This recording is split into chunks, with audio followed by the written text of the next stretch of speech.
जय हिंद साथियों, ज्ञान एजुकेशन चैनल में साथियों आप लोगों का वेलकम है। आज सामान्य ज्ञान जीके के इम्पोर्टेंट क्वेश्चन प्रैक्टिस सेट लाए हैं जो आने वाले SSC GD RPF police constable आने वाले स्टेट के सभी प्रकार के एग्ज़ाम के लिए वेरी इम्पोर्टेंट सेशन होने वाला है। चलो सेशन शुरू करते हैं। आज का क्वेश्चन नंबर 1, गुजरात राज्य के प्रमुख रामसर स्थल के नाम कौन कौन से हैं? तो साथियों, गुजरात राज्य के प्रमुख रामसर स्थल नाहर सरोवर पक्षी स्थल, Khijadiya wildlife sanctuary, Thol झील wildlife sanctuary, Badhwan wildlife sanctuary, ये गुजरात राज्य के प्रमुख रामसर हैं साथियों, रामसर स्थल हैं साथियों, याद रखना। नेक्स्ट क्वेश्चन साथियों 2, कन्हा बाघ अभयारण्य भारत के किस राज्य में स्थित है? कन्हा बाघ अभयारण्य भारत के किस राज्य में स्थित है? तो साथियों भारत के एमपी यानी मध्य प्रदेश राज्य में स्थित है साथियों, याद रखना। इसका सही आंसर ऑप्शन नंबर सी हो जाएगा। नेक्स्ट क्वेश्चन 3, बांदीपुर बाघ अभयारण्य किस राज्य में स्थित है? बांदीपुर बाघ अभयारण्य किस राज्य में स्थित है? तो साथियों ये कर्नाटक राज्य में स्थित है, याद रखना साथियों। नेक्स्ट क्वेश्चन 4, मेलघाट बाघ अभयारण्य किस राज्य में स्थित है? मेलघाट बाघ अभयारण्य किस राज्य में स्थित है? तो साथियों महाराष्ट्र राज्य में स्थित है साथियों, याद रखना। इसका सही answer option number B.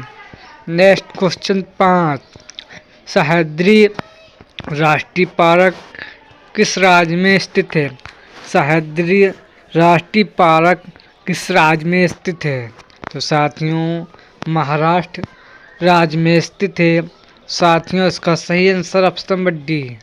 Next question 6, Sanjay Dubri राष्ट्रीय पार्क किस राज्य में स्थित है? संजय दुबरी राष्ट्रीय पार्क भारत के किस राज्य में स्थित है? तो साथियों भारत के मध्य प्रदेश राज्य में स्थित है साथियों, याद रखना। इसका सही आंसर ऑप्शन नंबर ए हो जाएगा, याद रखना साथियों। नेक्स्ट क्वेश्चन 7, उड़ीसा राज्य के प्रमुख रामसर स्थल कौन कौन से हैं? तो साथियों उड़ीसा राज्य के प्रमुख रामसर स्थल चिल्का झील, अनसुप्पा झील, बरिहार कुंड झील, सतकोसी गाजटपारा झील, भीतरकनिका झील, पाला वेटलैंड झील, ये उड़ीसा राज्य की प्रमुख रामसर स्थल हैं साथियों, याद रखना। नेक्स्ट क्वेश्चन 8, निम्नलिखित में से किस एक जीव विभिन्नता सर्वाधिक है? निम्नलिखित में से किसमें जीव विविधता सर्वाधिक है? तो साथियों ये उष्णकटिबंधीय में जैव विविधता सर्वाधिक है, यानी जैव विभिन्नता सर्वाधिक है साथियों, याद रखना। इसका सही आंसर ऑप्शन नंबर बी हो जाएगा साथियों, याद रखना। नेक्स्ट क्वेश्चन 9, भारत में सर्वाधिक जैव विविधता पाई जाती है किस घाटी में? भारत में सर्वाधिक जैव विविधता पाई जाती है तो साथियों ये शांत घाटी में पाई जाती हैं साथियों, इसका सही आंसर ऑप्शन नंबर बी हो जाएगा। नेक्स्ट क्वेश्चन 10, सौर विकिरण की सबसे महत्वपूर्ण भूमिका क्या होती है? सौर विकिरण की सबसे इम्पोर्टेंट इसकी भूमिका क्या होती है? तो साथियों इसकी भूमिका जल चक्र में होती है, याद रखना। नेक्स्ट क्वेश्चन 11, भारतीय राष्ट्रीय जैविक विविधता प्राधिकरण कहाँ स्थापित किया गया? भारतीय राष्ट्रीय जैविक विविधता प्राधिकरण कहाँ स्थापित किया गया? तो साथियों 2003 में चेन्नई में स्थापित किया गया था। साथियों याद रखना। नेक्स्ट क्वेश्चन 12 प्रकाश संश्लेषण में कौन प्रदूषक संकेतक पौधा है? प्रकाश संश्लेषण में कौन सा प्रदूषक संकेतक पौधा है? तो साथियों वो पौधा लाइकेन का पौधा है, याद रखना साथियों। इसका सही answer option number C. Next question 13 वर्तमान में संविधान सभा में कितनी अनुसूचियां हैं? तो साथियों वर्तमान में 22 भाग 395 अनुच्छेद और 12 अनुसूचियां हैं वर्तमान में भारत के संविधान में। साथियों याद रखना। नेक्स्ट क्वेश्चन 14 छोटी संविधान सभा के कार्यों से संबंधी समिति के अध्यक्ष कौन थे? छोटी संविधान सभा के कार्यों से संबंधित समिति के अध्यक्ष कौन थे? तो साथियों अध्यक्ष JB मावलंकर थी। साथियों इसका सही आंसर ऑप्शन नंबर ए हो जाएगा, याद रखना। नेक्स्ट क्वेश्चन 15 मिशन योजना के अनुसार कितने ईस्वी में संविधान सभा का चुनाव हुआ? मिशन योजना के अनुसार कितने ईस्वी में संविधान सभा का चुनाव हुआ? तो साथियों जुलाई 1946 ईस्वी को संविधान सभा का चुनाव हुआ था। साथियों याद रखना। इसका सही आंसर ऑप्शन नंबर ए हो जाएगा। साथियों याद रखना। नेक्स्ट क्वेश्चन 16 कैबिनेट मिशन के तहत अंतरिम मंत्रिमंडल में रेल मंत्री कौन थे? कैबिनेट मिशन के तहत अंतरिम मंत्रिमंडल में रेल मंत्री कौन थे?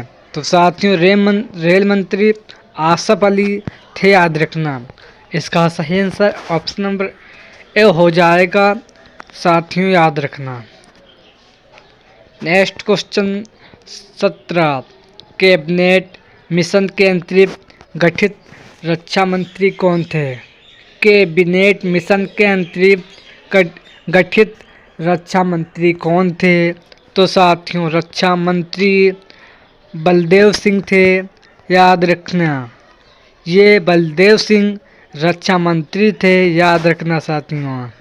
नेक्स्ट क्वेश्चन 18 संसदीय प्रणाली संसद तथा विधानसभा की प्रक्रियाओं एकल नागरिकता एवं विधि निर्माण प्रक्रिया संसदीय विशेषाधिकार किस देश के संविधान से लिया गया है?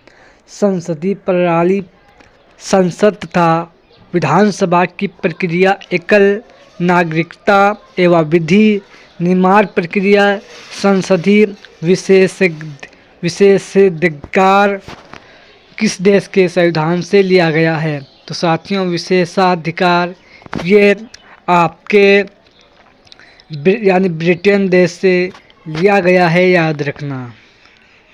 नेक्स्ट क्वेश्चन 19 संविधान संशोधन की प्रक्रिया किस देश के संविधान से लिया गया है? संविधान संशोधन की प्रक्रिया किस देश के संविधान से लिया गया है? तो साथियों दक्षिण अफ्रीका देश के संविधान से लिया गया है। इसका सही आंसर है ऑप्शन नंबर बी हो जाएगा। नेक्स्ट क्वेश्चन 20 कितने ईस्वी को स्वतंत्रता अधिनियम में प्रावधान किया गया था? कितनी ईस्वी को स्वतंत्रता अधिनियम में प्रावधान किया गया था? तो साथियों 1947 ईस्वी में ये प्रावधान किया गया था, याद रखना साथियों। नेक्स्ट क्वेश्चन 21 11वीं अनुसूची में किसका वर्णन किया गया है? तो साथियों 11वीं अनुसूची में ये इसमें पंचायती राज अधिनियम का वर्णन किया गया है, साथियों याद रखना। नेक्स्ट क्वेश्चन 22 संविधान के अधीन शक्ति का प्रयोग करते हुए भारतीय संसद ने कितनी ईस्वी में नागरिक अधिनियम पारित किया गया? संविधान के अधीन शक्ति का प्रयोग करते हुए भारतीय संसद ने कितने ईस्वी में नागरिक अधिनियम पारित किया गया? तो साथियों 1955 ईस्वी को पारित किया गया था। साथियों इसका सही आंसर ऑप्शन नंबर बी हो जाएगा, याद रखना। नेक्स्ट क्वेश्चन 23, मौलिक अधिकारों के सूत्रपात कितने ईस्वी में इंग्लैंड के मैग्मा कार्टा से हुआ था? मौलिक अधिकारों के सूत्रपात कितने ईस्वी में इंग्लैंड के मैग्मा कार्टा से हुआ था? तो साथियों 1215 ईस्वी को हुआ था, याद रखना साथियों। इसका सही आंसर ऑप्शन नंबर है। नेक्स्ट क्वेश्चन 24, संविधान में उप राष्ट्रपति से संबंधित प्रावधान किस देश के संविधान से लिया गया? संविधान में उपराष्ट्रपति से संबंधित प्रावधान किस देश के संविधान से लिया गया? तो साथियों ये अमेरिका के संविधान से लिया गया था, याद रखना। इसका सही answer option number D. Next question 25, Bharat के प्रधानमंत्री लाल बहादुर शास्त्री का कार्यकाल कब से कब तक था? तो साथियों भारत के प्रधानमंत्री लाल बहादुर शास्त्री का कार्यकाल 9/6/1964 से लेकर 11/1/1966 तक इनका कार्यकाल प्रधानमंत्री का रहा था, याद रखना। Next question 26, HD. देवगौड़ा का प्रधानमंत्री का कार्यकाल कब से कब तक रहा था? तो साथियों 1/6/1996 ईस्वी से लेकर 21/4/1997 ईस्वी तक इनका कार्यकाल रहा था, साथियों याद रखना। नेक्स्ट क्वेश्चन 27, केंद्रीय सिल्क बोर्ड की स्थापना कब हुई? केंद्रीय सिल्क बोर्ड की स्थापना कब हुई? तो साथियों इसकी स्थापना 1949 ईस्वी को हुई थी, साथियों याद रखना। इसका सही answer option number B. Next question साथियों 28, अखिल भारतीय खाद्य एवं ग्रामोद्योग बोर्ड की स्थापना कब हुई? अखिल भारतीय खाद्य एवं ग्रामोद्योग बोर्ड की स्थापना कब हुई? तो साथियों बोर्ड की स्थापना 1954 ईस्वी को हुई थी, साथियों इसका सही answer option number D. Next question 29, राष्ट्रीय विनिर्माण नीति का लक्ष्य 2022 तक जीडीपी में विनिर्माण क्षेत्र की भागीदारी को कितना प्रतिशत ले जाने का था? तो साथियों इसको ले जाने का था 25%, साथियों याद रखना। इसका सही आंसर ऑप्शन नंबर सी, याद रखना। राष्ट्रीय विनिर्माण नीति का लक्ष्य वर्ष 2022 तक जीडीपी में विनिर्माण क्षेत्र की भागीदारी को 25% ले जाना था, साथियों याद रखना। नेक्स्ट क्वेश्चन 30, केंद्रीय उद्योग केंद्र की स्थापना कब हुई? केंद्रीय उद्योग केंद्र की स्थापना कब हुई? तो साथियों 1978 ईस्वी को साथियों हुई थी, याद रखना। इसका सही answer option number A. Next question 31, RBI देश के केंद्रीय बैंक है। देश में करेंसी नोटे के निर्गमन का अधिकार किस बैंक के पास है? आरबीआई देश का केंद्रीय बैंक है। देश में करेंसी नोट के निर्गमन का अधिकार भारत के किस बैंक के पास है? तो साथियों भारत के आरबीआई बैंक के पास ये अधिकार है, याद रखना। इसका सही आंसर ऑप्शन नंबर बी हो जाएगा, याद रखना। नेक्स्ट क्वेश्चन 32,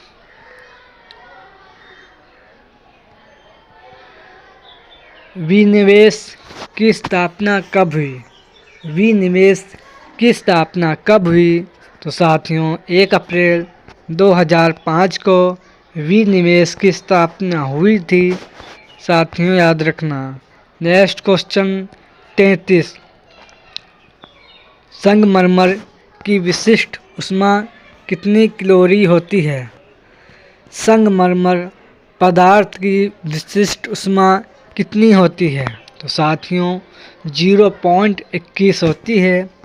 साथियों याद रखना, इसका सही आंसर ऑप्शन नंबर ए हो जाएगा। Next question 34। समान मानव शरीर में कैल्शियम तत्वों की औसत मात्रा कितनी होनी चाहिए, यानी कितनी होती है? तो साथियों समान मानव शरीर में कैल्शियम तत्व की औसत मात्रा 2.0 होती है, याद रखना। Next question 35। धब्बा रहित लोहा बनाने में लौह के साथ प्रयुक्त होने वाली महत्वपूर्ण धातु कौन सी है? धब्बा रहित लोहा बनाने में लोहे के साथ प्रयुक्त होने वाली महत्वपूर्ण धातु कौन सी होती है? तो साथियों महत्वपूर्ण धातु क्रोमियम होती है। साथियों इसका सही आंसर ऑप्शन नंबर बी हो जाएगा। Next question 36। निम्नलिखित में से कौन बारूदी सुरंग का पता लगाने में उपयोगी होते हैं? निम्नलिखित में से कौन बारूदी सुरंग का पता लगाने में उपयोगी होती है? तो साथियों मधुमक्खी होती है। साथियों याद रखना। Next question 37। यूजर द्वारा किए दिए प्रोग्रामों को पूरा करने का कार्य किसके द्वारा किया जाता है? यूजर के द्वारा दिए गए प्रोग्रामों को पूरा करने का कार्य किसके द्वारा किया जाता है? तो साथियों ऑपरेटर सिस्टम के द्वारा किया जाता है, याद रखना। Next question 38। डिजिटल घड़ी में किस प्रकार का कंप्यूटर पाया जाता है? डिजिटल घड़ी में किस प्रकार का कंप्यूटर पाया जाता है? तो साथियों मिनी कंप्यूटर पाया जाता है। साथियों याद रखना। Next question 29। भारत में निर्मित पहला कंप्यूटर कौन सा था? भारत में निर्मित पहला कंप्यूटर कौन सा था? तो साथियों पहला कंप्यूटर सिद्धार्थ था। साथियों याद रखना, इसका सही आंसर ऑप्शन नंबर सी हो जाएगा। Next question 40। MS वर्ड में टेक्स्ट को बड़ा करने का शॉर्ट की क्या होता है? MS वर्ड में टेक्स्ट को बड़ा करने का शॉर्ट की क्या होता है? तो साथियों Ctrl+Shift होता है। साथियों याद रखना। Next question 41। विंडोज 7 में रिफ्रेश करने के लिए कौन सी की का प्रयोग किया जाता है? विंडोज 7 में रिफ्रेश करने के लिए कौन सी की का प्रयोग किया जाता है? तो साथियों 75 की का प्रयोग किया जाता है, याद रखना। इसका सही आंसर ऑप्शन नंबर ए हो जाएगा, याद रखना साथियों। Next question 32। Linux operating system कितनी बीट वाला सिस्टम होता है? लाइनेक्स ऑपरेटिंग सिस्टम कितनी बीट वाला सिस्टम होता है? तो साथियों ये 32 बीट वाला सिस्टम होता है। साथियों याद रखना। आज के सेशन में वेरी मोस्ट इम्पोर्टेंट 42 क्वेश्चन थे और सबसे महंगा कंप्यूटर साथियों सुपर कंप्यूटर होता है। साथियों ये भी याद रखना। आज के सेशन में वेरी मोस्ट इम्पोर्टेंट 42 क्वेश्चन थे। सेशन पसंद आए तो लाइक करें और सेशन को अपने साथियों के पास शेयर करें, जिससे उन लोगों को भी अच्छी तैयारी होती रहे। चलो सेशन इसी के साथ एंड करते हैं और मिलते हैं किसी नेक्स्ट सेशन में एक अच्छे कंटेंट के साथ। जय हिंद, जय भारत।